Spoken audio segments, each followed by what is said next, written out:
What a great event and what a great turnout of people interested in Eastern North Carolina's future. I certainly am pleased to be a part of this program and to be back home. When John asked me to head up this Defense Aerospace Advisory Committee, I was very pleased to accept that opportunity as a way to give back to a part of the state that has given so much to me. And I'm especially pleased today to be able to make very brief comments and to introduce our panel, because I'd rather save my time for them, because I think what's happening in Eastern North Carolina is so exciting as we develop our aerospace and defense sector. Two that could be considered separate sectors, but certainly synergistic sectors that borrow so much from each other and give so much to the other. When the advisory panel was set up, the whole idea behind this was to create ways in which this industry could relate more effectively in creating a true sector in defense and aerospace in Eastern North Carolina in particular, but a sector that, in my opinion, is going to be one of North Carolina's leading sectors when you consider that other regions have assets such as HondaJet and our General Electric jet engine sectors. It is going to be, I think, one of the bright spots in the future of North Carolina. And as we come together as an advisory panel, it is our hope that we can sort of serve as a think tank, as a way to bring people together to think about what the future should be for this sector and how we can work together to enhance it. We're made up of members of the Eastern Region Board, but also representatives from academia, from East Carolina, our community colleges, workforce and economic development boards of various kinds from cities and counties throughout the region, government representatives from our county commissions and city governments, and then the industries that are focused on defense and aerospace.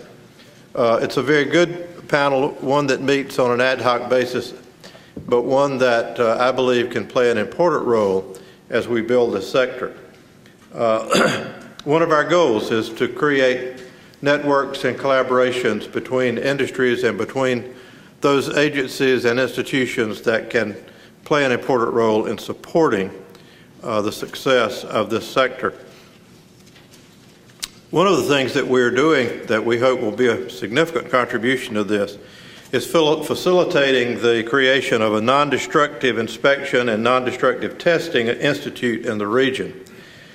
Something that will be unique, but something that I believe will attract additional industry as well as support what we already have. We're also helping small business as they become AS 9100 certified, that allows them to have greater opportunities in this sector. Some of the people that we're going to have here today, I'm going to introduce to you all at once because we are running behind in time. Instead of standing up and sitting down and standing up and sitting down, I'm going to introduce them, and then I would ask them as one finishes the next one in the order I have introduced you to simply come up and make your remarks. The first speaker is Rick Davis, who is the Site Operations Director at Spirit Aerosystems in Kinston. In my opinion, one of the true catalysts for the future of defense and aerospace sector development in North Carolina. It is the world's largest independent supplier of commercial airplane assemblies and components, and is a spinoff of Boeing Corporation, something that I think is important as we recognize the role that Spirit can play, not only in supporting the company from which it spun off, but as it is doing today, bringing in new business to North Carolina as they do an important role in building Airbuses, which Rick will tell you about. Rick has had a number of important management roles with Boeing before he joined Spirit when it was spun off, and enjoys a background of a BS in business management from Newman University and an MBA from Wichita State. Vince Masanya is Vice President for Business Development of AAR Structures and Systems Group in Goldsboro. They also are located in other places in the state and other places in the country, but we're very proud to have them in Wayne County. They're a global provider of military and commercial cargo handling equipment and systems. Vin has a bachelor's and master's degree in mechanical engineering from Rensselaer Polytech Institute and a master's degree in management from MIT. I asked him what sport he played in college, and he said, well, he was a little bit slow academically, so he just had to spend all of his time on academics. With degrees from those institutions, he ain't slow. We all know that.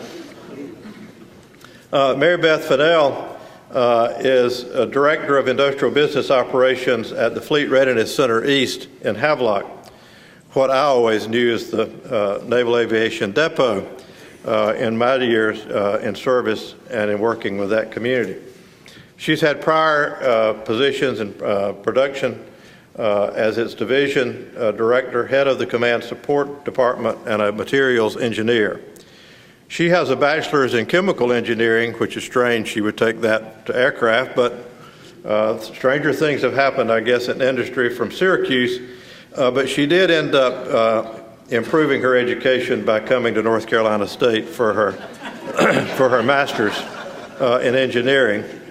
Mike Stahl is Director of Integrated Supply Chain, Mechanical Operations Center Americas at Honeywell in Rocky Mount. Now that's a mouthful. We've got to come up with a catchier title for put an acronym, right. He has previously been a materials director in Tempe, Arizona, Director of Procurement in Phoenix, and he comes to North Carolina with a bachelor's in aviation management from Southern Illinois, where one of my best friends is president, and also an MBA from Wichita State. So I'm going to let Rick, you get started, and if the rest of you would simply follow Rick in order, that way I can sit back and enjoy and not have to hop up and down like a jack in the box.